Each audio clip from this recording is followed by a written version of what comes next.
My name is David Ruff, and we are in for a really bad fall. And who knows how long it's going to be? 60% less food? What are you going to eat? Let's get right into it.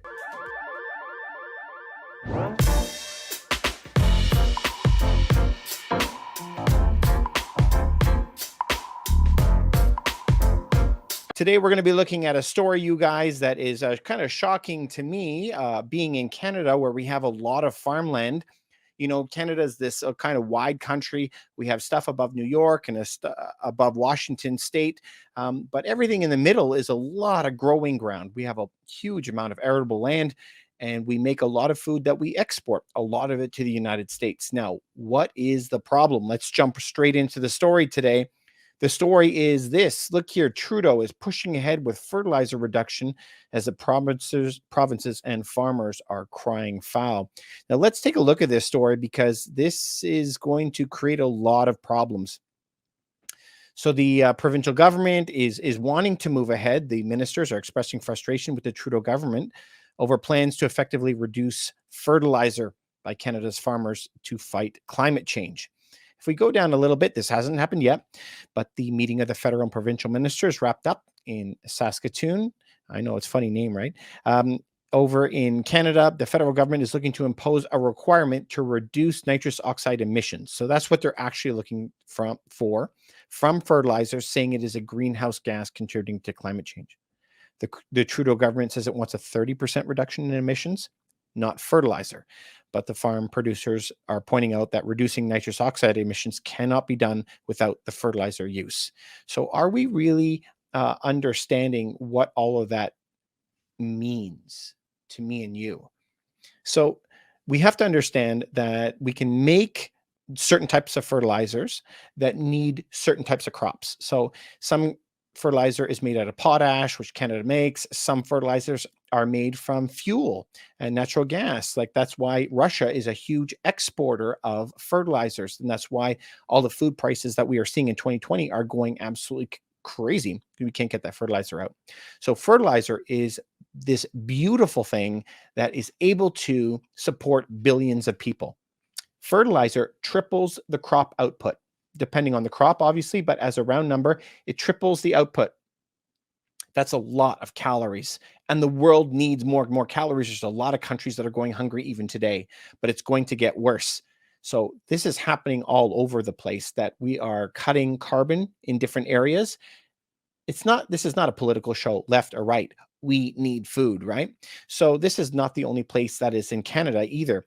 Let's take a look at another article that is here. Let's look at what's happening in the Netherlands. This is where my wife is from. It says here that Dutch farmers this week are protesting the government's plan would require farmers to use less fertilizer and reduce their livestock numbers, and could force farms to shut down. The Dutch government wants to reduce emissions of nitrous oxide and ammonia, which are produced by livestock. Cuts could reach 70% in some areas under the plans. Are we even on the same page, you guys? This is crazy town. This is bananas that this is happening. Cut food by 70%, and you don't think there's going to be an outcome of this. Now, guys, we are fortunate to live in a time where there's not a lot of questions. Because hear me out on this. Back in the day, 100 years ago, 200 years ago, people were like, can we try this new form of government? Can we try this new thing? Can we try it? Because we never knew. And today we have so much data and the web, and there's so much intersharing. We actually know a lot of the answers on the other side of how things are going to turn out. The key thing here is you can't cut off something before you have a replacement. That doesn't work. So this is the same thing that happened earlier in the year with oil. I understand that climate is a massive emergency, and we need to deal with it. And we should be reducing our emissions and should be coming up with something. But banning all gas sales, period, and all plastics across the country and making everybody turn off their cars is going to grind your economy to a halt. No money coming in taxes, and then no money to be able to go do R&D and invent something that's better. We need to find the thing to replace it first. And we have two different sides of the economy that's always fighting. And it's not always the Republicans versus the Democrats or liberals and conservatives. It can also be two different ideological sides, like on economics, like a supply side economics or demand side economics. We have to get past all that and have a viable replacement before we come in. So at a point in time where we're going to be adding another 20 to 50 countries on the famine list in the next year, do you think it's time for us just to ban all fertilizer, reduce the number of food in many places by 70%, in Canada 60%? And you think that we're going to miraculously find all this food other places when Ukraine has been burned to the ground and Russia's not producing any food? Like, guys, we're in some serious trouble. Every bit of food that you put in your mouth that you eat now was grown a year ago. So we haven't even gotten the numbers today from September or October to find out what is actually going to be coming. And when those numbers come out, man, I think people are going to be really scared. So you have to start preparing. There is a lot of food that you can buy that is good for 2 years, 3 years, 4 or 5 years. Rice and lentils and cans of beans and fruits and vegetables are frozen in the freezer for 2 years. You can have a steak and meat and stuff can hold in a freezer for a couple of years. Now, there is only two ways that this can work out. Either there's going to be massive shortages or massive price increases or both. And so for you to stock up, there is no downside here. So all these people tell me, well, I don't have the time or the energy or the money to do that. Just start somewhere. Just go get 1 can of beans for $1 and stack it up, and do that every time you go to the store, every week. Start stockpiling something just so that you're going to be okay. And hopefully you have enough to actually help out some of your friends and family. That's what we want. Now let's go back to our previous point.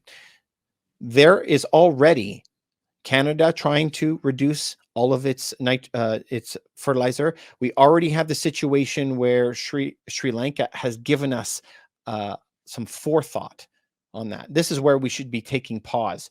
Let's go and take a look at this article that is in Sri Lanka. And you should have seen this on the news. Sri Lanka organic farming went catastrophically wrong. A nationwide experiment is abandoned after producing only misery. So this is a world away from us in North America. Faced with a deepening economic and humanitarian crisis, this says Sri Lanka is calling off an ill-conceived national experiment on organic agriculture this winter. The president had promised in his 2019 election to transition the country's farmers to organic agriculture over a period of 10 years. So he just started this. He didn't get his full 10 years in. So they imposed a nationwide ban on the importation and use of synthetic fertilizers and pesticides, ordering the 2 million farmers to go organic. The results were brutal and swift. Do you see that? Brutal and swift. Domestic rice production fell 20% within just 6 months, and the prices were doubled. Okay, so how do you want to take this, you guys? I don't know how else to break that down.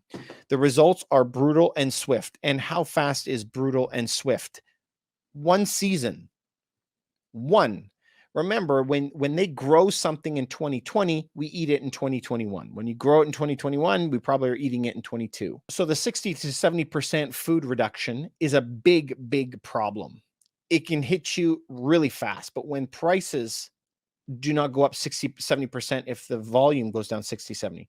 That means prices could triple or quadruple.